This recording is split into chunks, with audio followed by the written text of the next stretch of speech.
C'est au Libéria, sur le sol de George Weah, que Ouattara a invité le jour des indépendances, que le commando attrapé au Mali s'est formé. C'est au Libéria qu'ils se sont entraînés. Ce qui se préparait au Libéria a échoué parce que le Mali s'est retiré du G5 Sahel. Parce qu'en réalité, les 49 soldats qui sont rentrés par la grande porte et qu'on a attrapés devaient être mélangés aux forces du G5. C'est comme ça, grâce à nos informations au peuple malien, le président Assimi Goïta et ses amis ont décidé de sortir du G5. Parce que le G5 allait servir de porte d'entrée pour déstabiliser le Mali dès l'instant où le Mali était en voie de faire partie de la force Takuba et la force Barkhane. Dans l'embargo, ils ne peuvent pas rentrer. Voilà comment Ouattara, la France, Joe Biden et ses sous-fifres rentrent en conciliabule avec les autres chefs d'État pour demander à ces chefs d'État de lever l'embargo. Parce que ces soldats formés au Libéria doivent maintenant rentrer officiellement au Mali. Sous quelle coupe Dramane Ouattara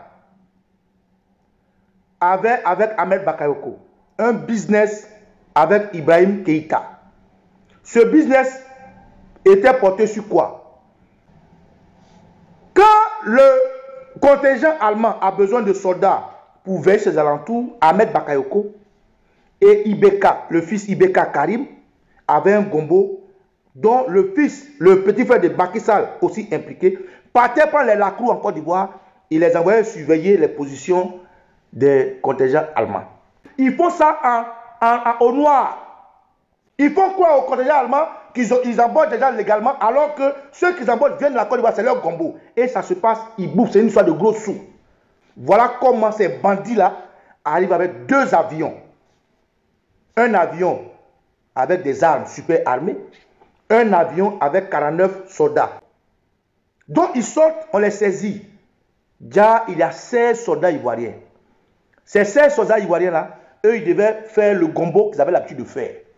Et les autres, 49 moins 16, ils devaient entrer sur le territoire malien, se confondre aux terroristes, aller guider les djihadistes qui ont fait les attaques. Rappelez-vous, les attaques de Kati, les attaques simultanées des villes de Mali. C'est ce commando-là qui devait aller contrôler, guider ces attaques et pourquoi pas tuer Assimi Goïta.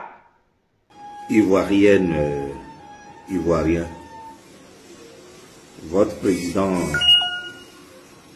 Alassane Dramane Ouattara vous ment. La CEDEAO est partie tout récemment au Mali. Pourquoi ils sont sortis sans déclaration? Ils ne peuvent pas faire de déclaration. Nana Akufo-Addo, Adama Barrow et Robert Doucet ont été dépêchés par la communauté économique des États de l'Afrique de l'Ouest pour trouver une issue à l'affaire des 46 soldats ivoiriens placés sous mandat de dépôt au Mali pour atteinte à la sûreté de l'État. À leur sortie, pas de déclaration ni d'interview accordée. Un seul mot arraché au président ghanéen. Monsieur le Président, qu'est-ce qu'on peut retenir de cette rencontre? S'il vous plaît, 2 mots. Toujours de bonnes relations, c'est tout. 2 mots pour... Thank you very much. No interview. Ça va, thank you. Monsieur le ministre. Moi, je ne parle pas. Et la presse s'est rentrée bredouille après plus de 6 heures d'attente. Ils ne sont pas énervés, ils ont connu la honte. Vous savez quoi?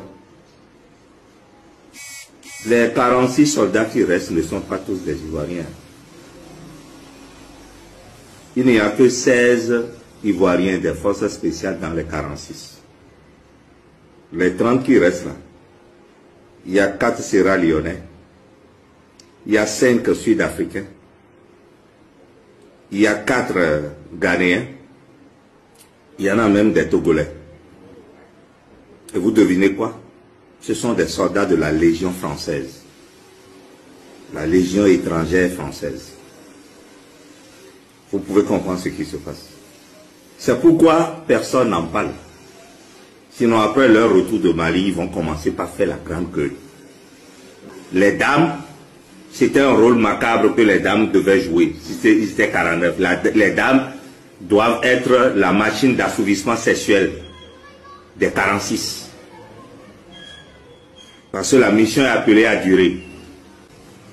Je suis Adjibali Abdou Gafarou, président mondial de la communauté Sebo, missionnaire Kokou Vincent, gardien chef du temple de la puissance africaine.